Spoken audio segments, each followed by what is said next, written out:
Welcome to Horry County Community Digest.info. I'm your host and fellow Horry County and Herb Malsman. For the first time since I've been doing radio, in 1979 I began, I'm going digital, so I have no idea how this is going to turn out. If I say cut tape every once in a while, you'll understand I'm still a creature of habit and old times.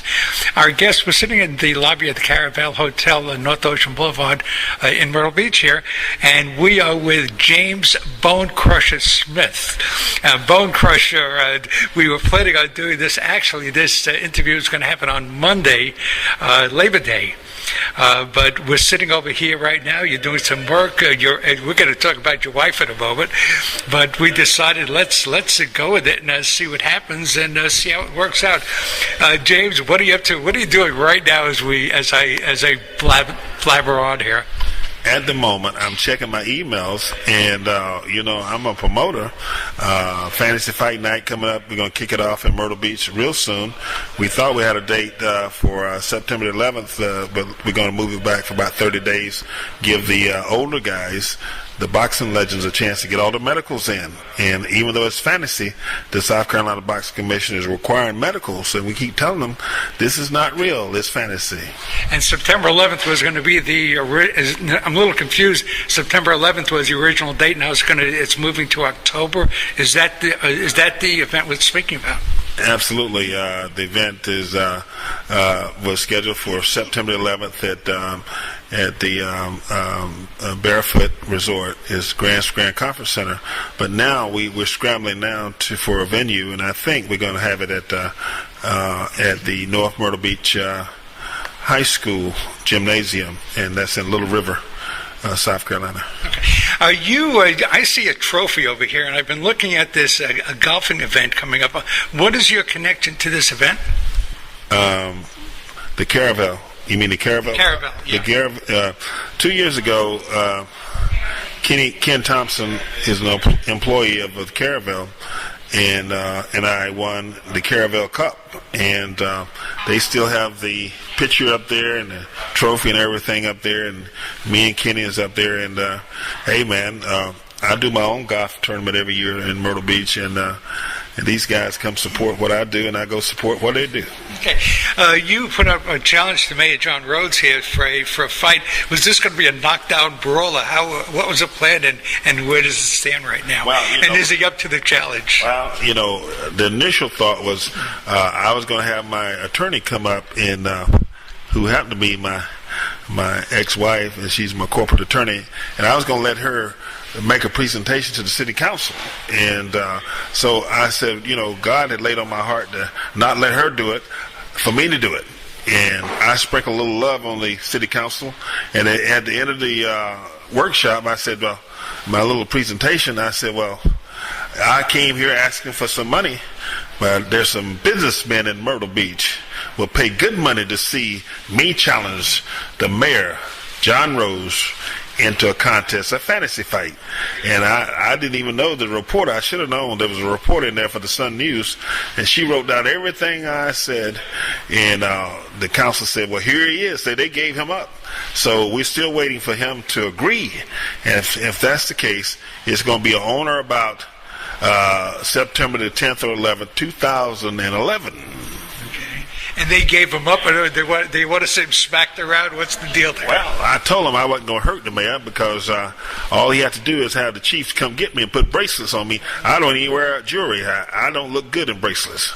Are you allowed to punch around a civilian? I mean, isn't there a thing about lethal weapon deal somewhere? I told him if he got in the ring with me, I promised I wasn't going to hit him. I said, there's some businessmen around town would love to see me hit you one time hard, but I'm not going to do that. We're just going to have some fun. It's fantasy. It's not real. Talk about, and then we'll talk about this later on as well, talk about a great charity that you have going, Champion for Kids. Talk about that, and then we'll move on to your career. Champion for Kids was started in 2004, and I'm the founder of it, and I have a board, and It's an international mentoring program. It's where I encourage kids to make good choices, good decisions. Throughout my life, I had to make a decision, and a lot of times I'll put in situations where I actually got mad. And to me, mad means make a decision. And the key of your character is when you get mad, you can still make the right decision. And that's what I encourage kids to do. I do it in high schools and in middle schools all over this country, all over the world. I encourage kids, not only kids, but being a minister, I also encourage people, adults, to make a good decision. On September 7th, you're going to be in North Myrtle Beach doing a presentation there. What's happening that day? Well, of course, by the time this airs, you've already been there, by the way. Yeah, same thing. I'll be encouraging them. I have a 10-minute DVD. I call it Bonecrusher Greatest Hits, where it's a clip highlights of me and Mike Tyson, me and Razor Ruddock, me winning the title with Tim Witherspoon, Mike Weaver, Frank Bruno. It's some key fights in my career, and I call it Bonecrusher's Greatest Hits. And we always show that first, and then I come up and I give my little speech, and we sign some autographs, and I'm out of there. It's that type thing. Okay, what is the website address, and then we'll give it again on the way out for Champion for Kids. It's www.championforkids.org. Championforkids.org. Okay, leading up to the Tyson fight, you're the champ. Was it a unified belt? No, was it a unified belt? What were you? I know there were a number of different designations. The fight before, Tyson had knocked out Trevor Berbick in the second round, and to win the WBC title. And then my fight before was a first round knockout of Tim Witherspoon, and that fight when he and I met was a unification fight, the WBC versus the WBA. So then you were the WBA, and there were only two organizations at the time. I think so, and then Tony Tucker came later with the IBF. With the IBF, okay, so that was three. But when unified, it was two. Okay, so Mike Tyson comes along. You're the champ. You were a champ for how long? Not that long. I won it in December, and I lost to Tyson in March. So hey, that's a lot longer than anybody else I know. Well, the thing about that is, once we die, once we move on, life compared to eternity is just a moment in time, and really to actually do it, to accomplish it, you're always in the history book. So I'm very excited about that. Now I really don't include Mike Tyson as one of the great heavyweights. I mean, he was one of the most brutal, perhaps, but I don't think one of the greatest. So you're getting into the ring with this guy, and he's got a reputation. This is before Holyfield and the year and the whole thing. But you're getting into the ring with this guy. What's your sense going in? What's your feeling going in? You're looking great at the website, by the way. You're very impressive. But going in, this guy's got a reputation. What was your mindset going into that fight? It was caught up in the hype. There was a lot of hype with the media, and I got kind of caught up in it. The media is very powerful, and I did get caught up in it. And looking back, hindsight is always 20/20. And looking back, had I fought my fight and really listened to my trainer, Emil Griffith, I could have beat Mike Tyson. Emil Griffith. What about Emil Griffith? He's got quite a history himself. Absolutely, tremendous fighter and awesome trainer. Yeah. Emil, of course, that really bad night with Benny Kidpere in the ring. Had you spoken to him about that? Was there any sort of sense? Did that ever come up? And talk about that for a lot of young people listening. What do you recall there? Well, I understand they had some bad words at a press conference, and Emil actually beat this guy up, Benny Kidpere up pretty badly, and later on he died, and that was a bad moment for him and for both guys, and he never got over that.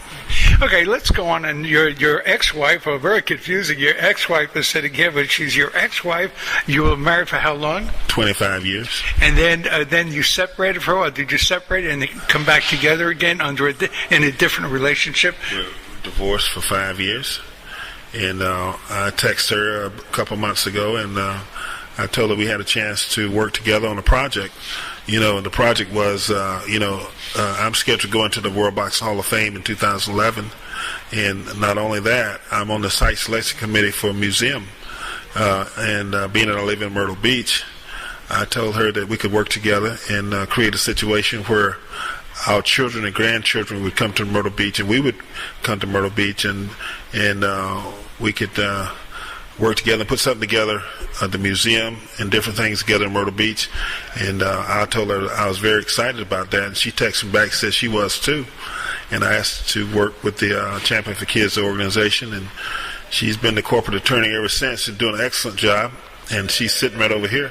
I'd like for her to say a couple words because we've been together so long. And we're going to get back to Will. I'm going to get her. You mentioned Champion for Kids. Let's go back to did we discuss the beginning and what drove you to this? And well, we have 2 lovely daughters, and I just wanted to be a champion for my kids, our kids first, and then the other kids, just be a champion for them, and to be the best possible person I could be, as a father, as a leader, and a champion for all the kids, as many as possible.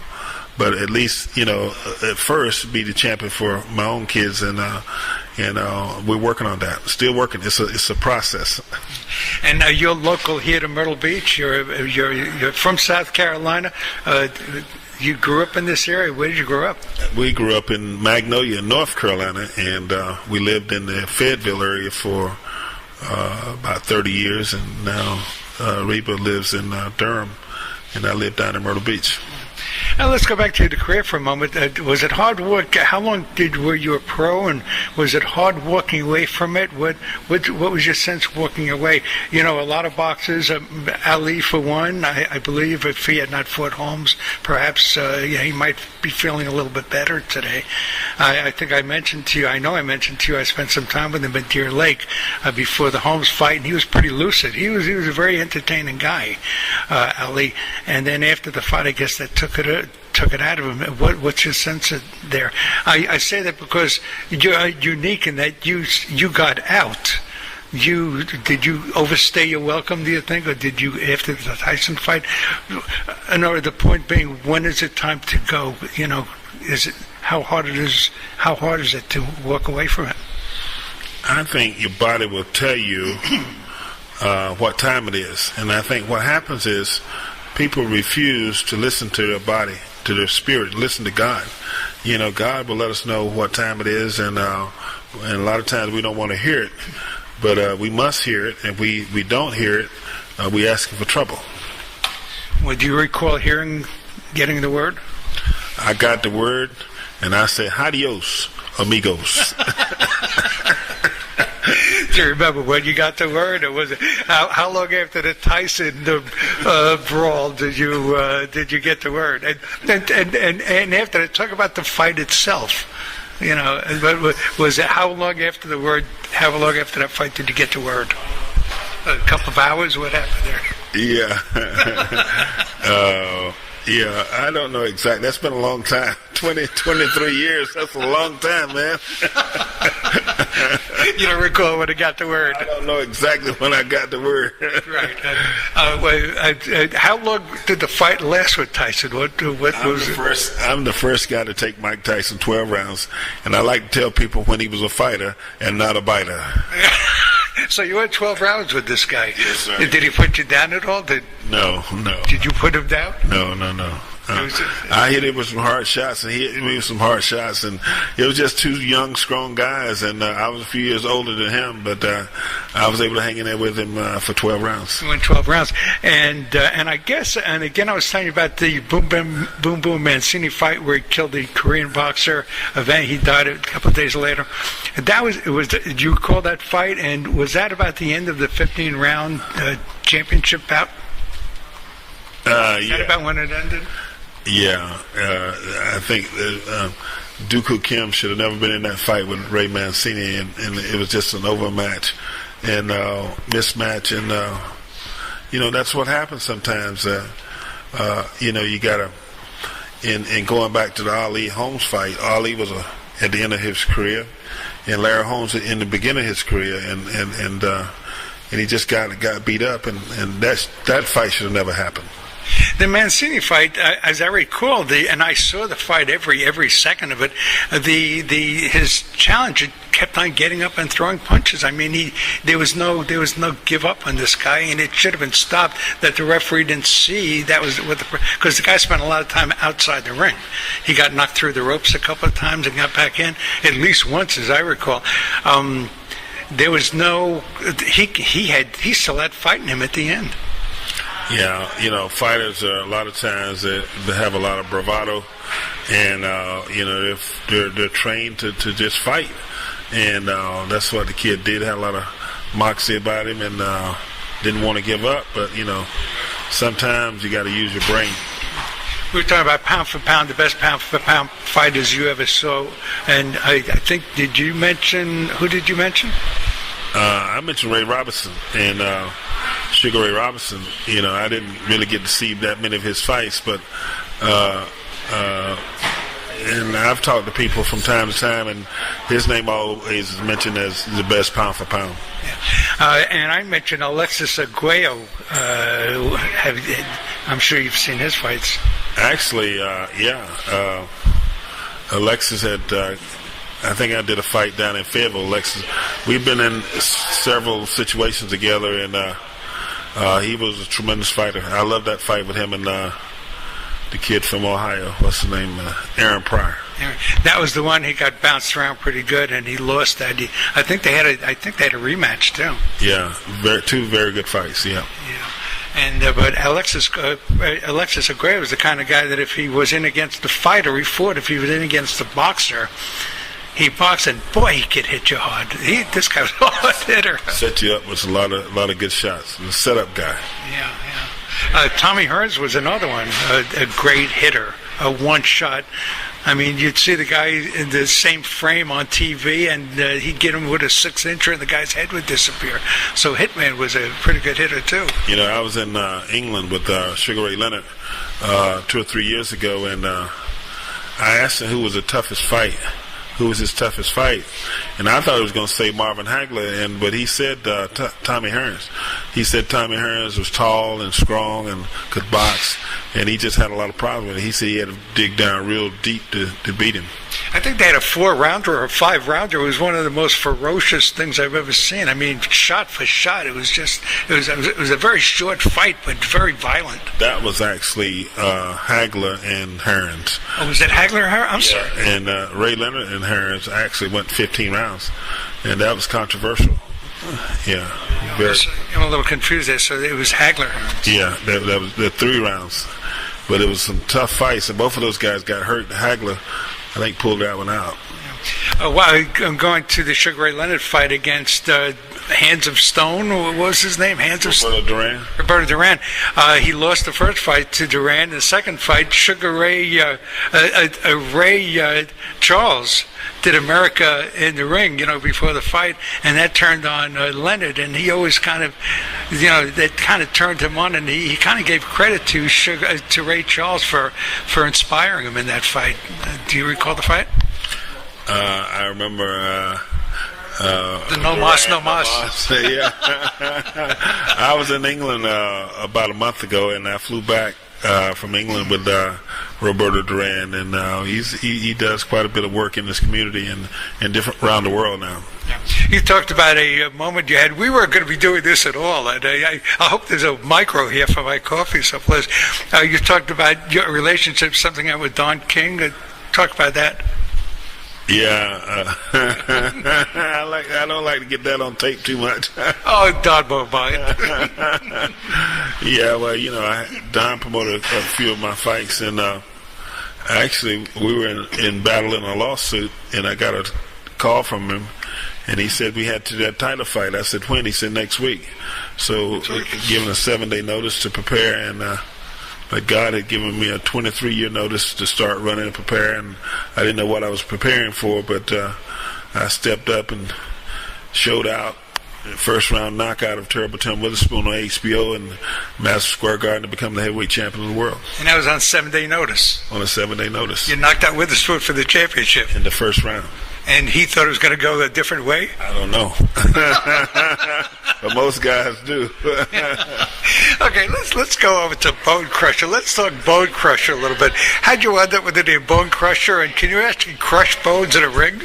Well, there was a lady came up to me one day. She said, Bonecrusher, the records show that you actually knocked a horse out with one punch.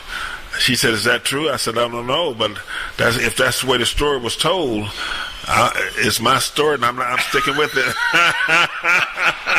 So supposedly you don't recall knocking out a horse. I think if I knocked out a horse, I might remember. I said, I don't remember that, but if that's my story, I'm sticking with it. Your wife, now I don't know if I should call her your wife or your ex-wife or your lawyer, and what is her name, and can you get her over here? Reba, come here, baby. Okay, Reba's coming over. Reba's coming. She's my ex-wife. Okay. Hi. Okay, I'm going to get the story from Reba right now. Reba, what's the story here? Now, you were married for 25 years. You have 2 beautiful children. You're back together again. You're working together in a business relationship. You two seem to get along pretty well. What's the deal, and what's the secret to staying together? Well, it's all for legacy, really. It's all for trying to make a future for our children. No matter what, we do have 2 children together. I also have a son and 2 grandkids now, a beautiful daughter-in-law, Valerie. And so it's for our family. That's the reason. Regardless of what happened between us, I still look to the hill from whence cometh my help, and that is God. Okay. And so it's a business relationship, and we're trying to do, like I said, create a legacy for our children. So you were together for 25 years, and then you were out of touch for a while. That 5 year, what happened? Well, that is correct.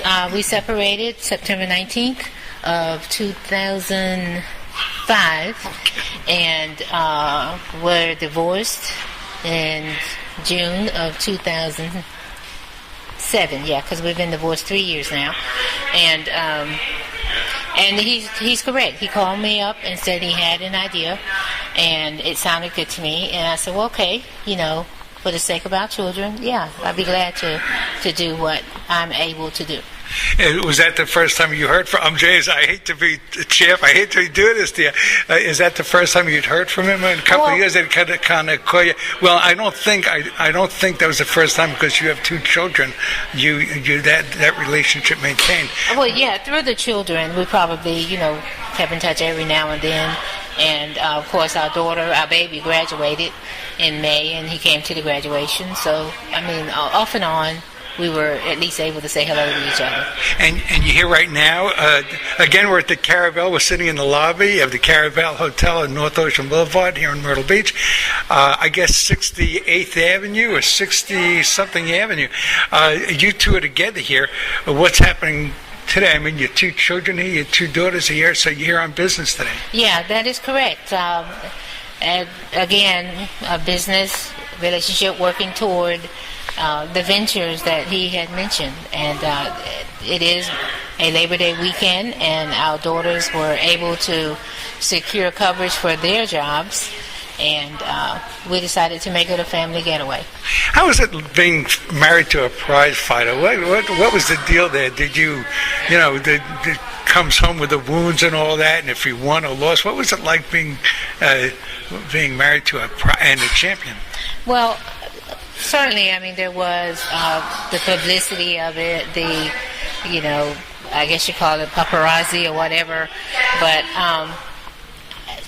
it really, I don't think it was all that different than any other marriages. There's a lot of give and take, a lot of up and down, and you just enjoy the good with the bad. That's just the way it is. And I don't know, but I think that's the way it is with most relationships. Well, okay, so he was in the ring with Mike Tyson. He did 12 rounds. He has both ears, and everything's intact. And going into the Tyson fight, Tyson already had a reputation as really, I hate to say it, but a thug. A thug. and which was the reputation he wanted, I think. Yeah. I kind of think he wanted to shake up his opposition going in. What were your feelings going into that? Because this was going to be a battle. Well, it wasn't just that fight. It was every fight. I always had my nerves as well whenever he stepped into the ring. There were a few times that I just kind of lost it myself. But, you know... Were you at the fights? At many of them, yes. Yeah. Not all, but many of them. I was at that fight as well. And, you know, he had some battles, but he always was able to take care of himself, thank the Lord, and it worked out. So you were in attendance for the Tyson Bonecrusher fight, and afterwards, when it was all over and he lost by decision, it was a decision. What were your feelings then about the future? Do you recall how you were feeling at that point? Well, very glad that he made it fine through the fight, and there was a moment, I think, in the last round when I believe he himself really knew that he really could have beat Mike Tyson. And he had Mike Tyson almost stopped, but time ran out. The age-old story, if he just had a little more time. But there was a lot of hoopla around that. People really built up Mike Tyson. At that time, Mike Tyson was the Mike Tyson that everybody thought could be invincible. But Bonecrusher showed him that night that he wasn't. So. And would he be Bonecrusher or Bone Breaker? What do you think? Well, actually, I do recall a time when he was called Sominex because he would be putting people to sleep. But that didn't quite stick, and I'm glad it didn't. Bonecrusher is better. So James Sominex Smith? Yeah. At first, he may recall there was a short time when that was at least considered, and Bonecrusher won out, and I think that's the much better nickname. James, thank you, Reba. You're welcome. James Sominex Smith. How long were you Sominex? And did you sleep through that period? Yeah, I slept through that one. This man could have been James Sominex Smith instead of Bonecrusher. Okay, quickly, James Toney fought Couture in the MMA against the boxer. We talked about this the other day. Was that really? I mean, what does that prove that Toney lost? I don't think it proved anything. I think Toney is a tremendous fighter, beat Evander Holyfield, and a tremendous fighter, and with gloves on. And MMA and boxing is two different sports. I mean, put a pair of shoes on the guy and put gloves on. It's going to be a whole different way. He can't kick and push and what's going to knock you down, and wrestle you to the ground. So it's apples oranges. Right. It's two different things. Right. Okay. Again, you're listening to Horry County Community Digest.info. I'm your host and fellow Horry County Herb Malsman. We're sitting in the lobby of the Caravel Hotel Resort. It's Labor Day weekend. We were supposed to meet this coming Monday, Labor Day, but we were sitting over here and I had my new digital equipment with me, and I said, well, let's give it a shot. So hopefully this is going to work out. Let's talk briefly again about children, a champion for children, and yes. then you're free to go back to your email. Thank you very much. I've been working on my email throughout. Well, it's we started in 2004, and it's to encourage kids to be good people, make good choices, and make good decisions. And sometimes you're gonna make mad. I mean, you're gonna get mad. I mean, life just hits you on the blind side sometimes, and hits you on with times with things that you're not prepared for, and it's probably gonna make you mad. But in those times, your character is gonna be tested, and you need to make the right choice, right decisions. And again, the website for Champion for Kids is www.championforkids.org. Okay, James Sominex Smith, who talked you into that, or who talked you out of that? I mean, Reva mentioned who talked you into it. we used that. I was in the Army for 3 years, and I think that's where it started. And I think Bonecrusher was started at about the same time, and it was the time you hit the horse. Yeah, it wasn't long that Bonecrusher name took over. The nickname took over. I was gonna remember you as okay. Now the whole world knows, or who was ever listening to this, but Okay, James Sodek Smith. It's good to get to speak to you, and I hope this sounds okay. And I'm going to be listening to this in a few seconds, and hoping for a microwave so I can do my coffee. And we got it done. And thank you very much for joining me today. Yeah, thank you very much. I enjoyed it. Thank you. You have been listening to Horry County Community Digest.info. I'm your host and fellow Horry County and Herb Malsman. We are going to shut down production right now.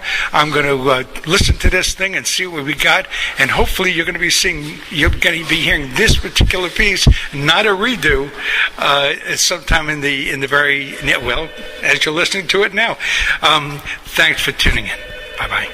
Talk about your wife in a moment, but we decided let's go with it and see what happens and see how it works out. James, what are you up to? What are you doing right now as I blabber on here?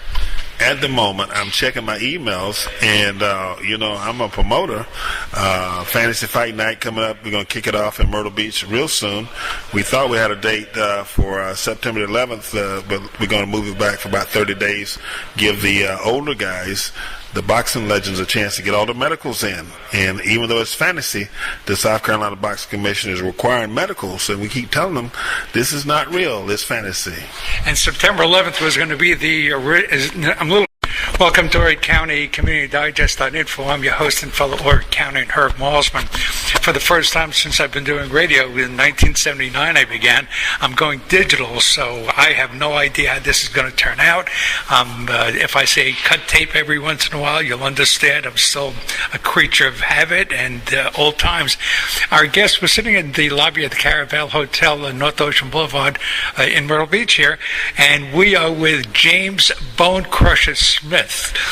Bonecrusher, we were planning on doing this. Actually, this interview is going to happen on Monday, Labor Day. But we're sitting over here right now. You're doing some work. We're going to talk. 2 years ago, Ken Thompson is an employee of the Caravel, and I won the Caravel Cup, and they still have the picture up there and the trophy and everything up there, and me and Kenny is up there, and hey man, I do my own golf tournament every year in Myrtle Beach, and these guys come support what I do, and I go support what they do. Okay, you put up a challenge to Mayor John Rhodes here for a fight. Was this going to be a knockdown brawler? What was the plan, and where does it stand right now? Well, and is he up to the challenge? Well, the initial thought was I was going to have my attorney come up, and who happened to be my ex-wife, and she's my corporate attorney, and I was going to let her make a presentation to the city council. And so I said, God had laid on my heart to not let her do it, for me to do it. And I sprinkled a little love on the city council, and at the end of the workshop, I said, well, my little presentation, I said, well, I came here asking for some money, but there's some businessmen in Myrtle Beach will pay good money to see me challenge the mayor, John Rose, into a contest, a fantasy fight. And I didn't even know the reporter. I should have known there was a reporter in there for the Sun News, and she wrote down everything I said. I'm confused. September 11th was the original date. Now it's moving to October. Is that the event we're speaking about? Absolutely. The event was scheduled for September 11th at the Barefoot Resort, is Grand Conference Center.